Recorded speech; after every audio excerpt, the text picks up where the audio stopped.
This video is proudly sponsored by Gamersgate. Download games anytime, anywhere. Visit Gamersgate.com.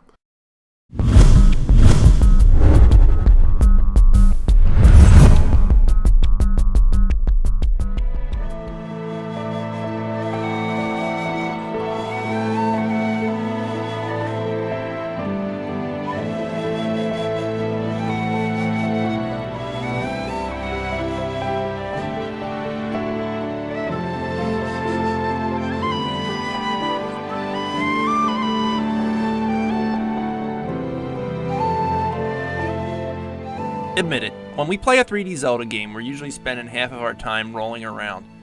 For some reason, there's just that little hint of extra speed every time Link rolls, so usually rolling is our preferred method of getting from point A to point B.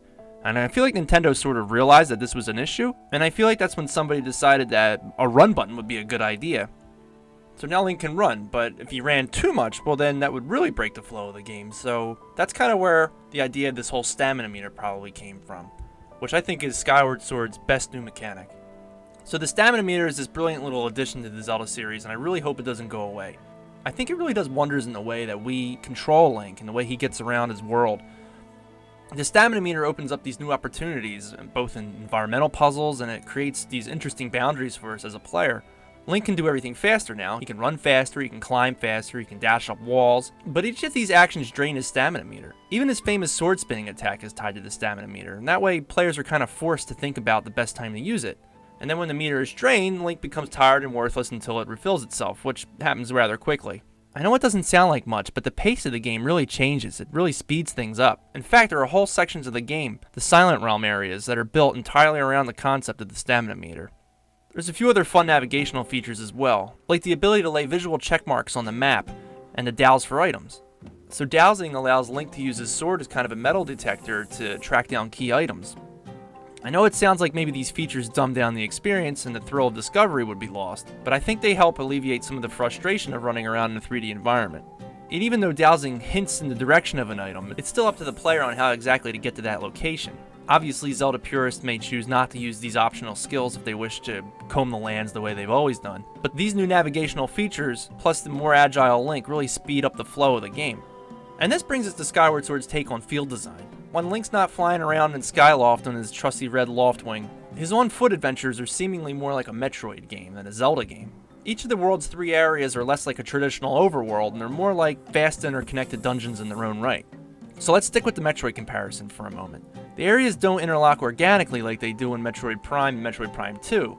Instead, they feel more like the disconnected planets that are featured in Metroid Prime 3. These self-contained areas are the heart of the game. Players are asked to travel to them several times throughout the adventure, but they're almost always exciting because each trip back to them yields more areas to explore, more items to find, harder enemies to fight. Then there are the dungeons, what many consider the meat and potatoes of a Zelda experience. On a whole, they're stripped of their size. They've been distilled into areas with roughly no more than 10 rooms total. And while it sounds like it's a bad thing, these dungeons make every area matter, as a single room can sometimes take over 20 minutes to get through. While dungeons start off rather standard, the third dungeon alone are borderline genius. There isn't really a bad one in the lot, and somehow they never cease to surprise with new creative challenges. If Skyward Sword had any real issues at all, it would have to be the pacing. Aside from the semi-long 2-hour introduction sequence, there's thankfully not much filler until later in the game. For example, at one point, players are asked to take roughly 3 trips up Elden Volcano, almost consecutively. Each trip up the volcano varies slightly, but one of them is a boring escort mission that drags down the momentum that was starting to build. There's another scene that involves swimming in Farron Woods that is easily the low point of the entire game. Along with that, there's even repeated boss fights. Sure, they mix up the boss fights to be more difficult than the last time you fought them, but at the same time, they feel like missed opportunities. One boss actually has to be fought 3 separate times, almost twice in a row. I could see doing the fight twice for storyline purposes, but 3 times is overkill, especially since it's one of the more slower paced battles in the game. The upside is that the bosses are generally incredible. They're some of the best in the series. Combat as a whole just feels right, especially with the new motion control. I've spoken with a few people that had problems with the motion control, but I personally never had any real genuine issues. I'm not really sure where the discrepancy lies, but regardless, motion control certainly opens up the possibilities of Zelda's combat, even if they're not 100% accurate. Take fighting a dangling spider for example. The spider can be cut down from his rope, this causes him to flip onto his back and it gives Link a chance to perform a fatal blow. Or the spider can be knocked sideways, and then he can be stabbed in his weak point as he turns over. There are many other enemies that can be fought multiple ways, and I had fun experimenting with the different ways I could deal with them. Plus, there are loads of genuinely awesome sword fights that demand a more defensive Link than the usual offensive Link that we're used to playing as. The items are much more useful this time around as well, with an inventory that Link is constantly required to juggle through in order to proceed.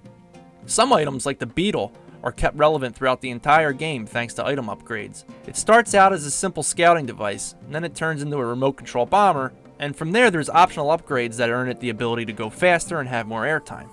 Not all of the items get the sort of love and care that the beetle gets, but there's not really a bad one in the bunch, and they're all really fun to use.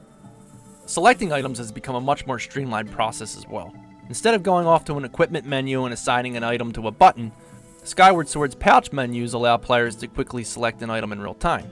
The pouch menu is a circular overlay that appears on the screen in which a simple gesture selects an item.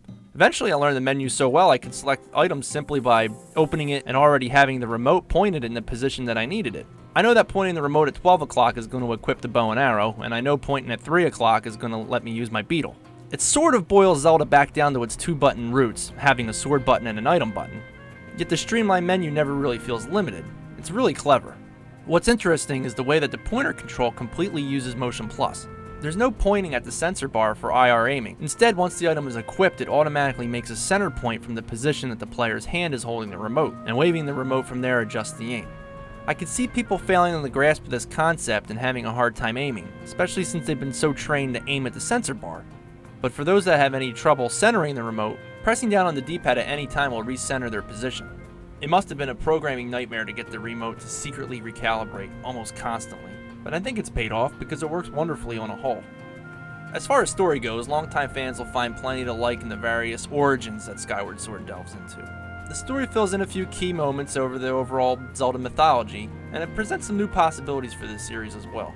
The series still lacks voice acting and it keeps cutscenes to a minimum, and while it comes off dated, I can't help but respect Skyward Sword for understanding that it's a video game, and it's not striving to be something that it isn't. And while I enjoyed the story, what I really liked were the side stories that take place on Skyloft. Skyloft isn't full to the brim with inhabitants, but it makes up for the volume and quality.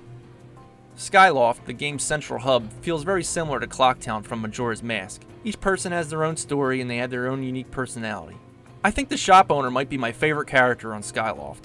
Just watching him go about his business is enjoyable, from the way he carries himself as Link approaches the store to his complete disappointment as Link leaves the shop empty-handed. Link himself even has plenty of fun, mischievous moments too. My favorites involving him stringing along the item check girl into thinking he loves her, and another where he deliberately shoves a letter down a toilet, ending the chances for love to bloom for certain characters. Returns to Skyloft were never a chore, as I'd often get sidetracked for hours helping out the various characters. Then there's the graphics and sound. In this case, I think they kind of speak for themselves, HD or not.